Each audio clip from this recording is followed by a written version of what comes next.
Good morning and welcome back to SNN. Breaking story today on the hour. China launches a security review of Shein. Here's what it means for its IPO. China's powerful internet regulator is conducting a security review of Shein as the fast fashion giant gears up for its highly anticipated U.S. initial public offering, CNBC has learned. The Cyberspace Administration of China is reviewing Shein's supply chain presence in the country, where the bulk of its manufacturers and suppliers are located. A person familiar with the matter told CNBC.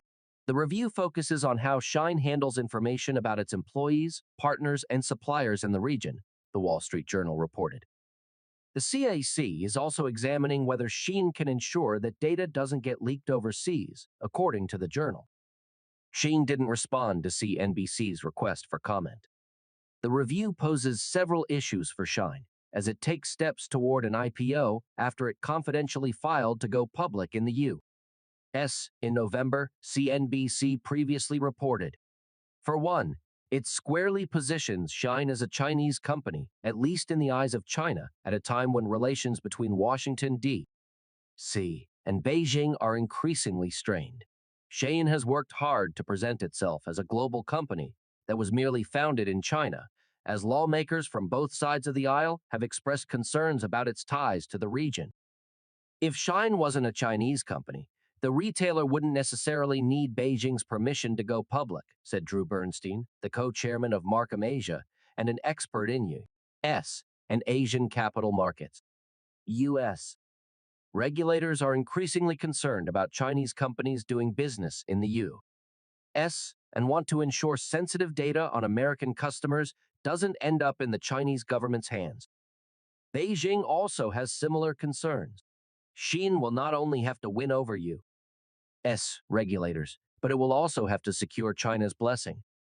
In 2021, Beijing launched a similar security review of ride-hailing giant Didi Global just days after it went public on the New York Stock Exchange and raised some $4.4 billion. Within a year, the company was delisted and shareholder value was wiped out. Following Didi's downfall, all Chinese companies seeking an overseas IPO are now subject to a security review and government approval in China. If the reviews turn up information that doesn't sit well with Chinese regulators, they could squash the deal. However, contrary to Didi, Shein is seeking China's approval before it starts trading in the U.S., which could prevent a similar share collapse and help boost investor confidence, said Bernstein, who works with Chinese companies listed on U.S. stock markets.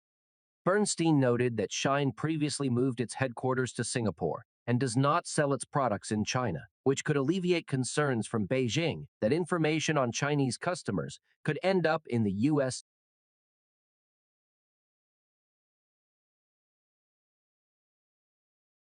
More top news on the hour. Apple will again be barred from selling watches with blood oxygen sensors beginning Thursday, U.S. Court of Appeals for the Federal Circuit said.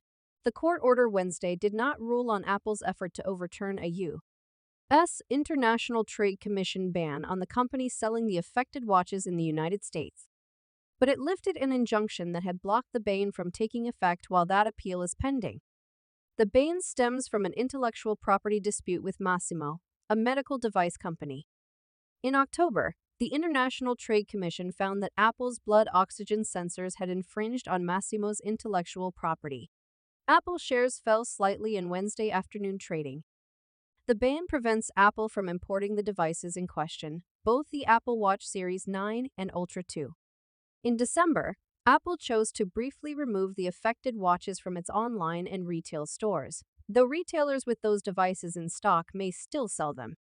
Earlier this week, court filings suggested that Apple had received approval from U.S. Customs for a modified version of its Apple Watches that lacked the blood oxygen feature and therefore no longer infringe on Masimo's intellectual property. It could open a path for a modified Apple Watch to return to U.S. store shelves. An Apple representative earlier this week declined to comment on the customs decision. Massimo had alleged that Apple had poached several of its top executives and copied its technology after declining a partnership. Massimo's CEO Joe Kiani told CNBC last month that his company is open to settling with Apple. If Apple must continue to keep its latest smartwatches from U.S. stores, it could complicate repairs at Apple stores, which often swap broken devices with replacement. Apple did not immediately respond to a request for comment on the denial. This was your SNN News, live from Series Studios at K.L.P Entertainment. Good day, Atlanta.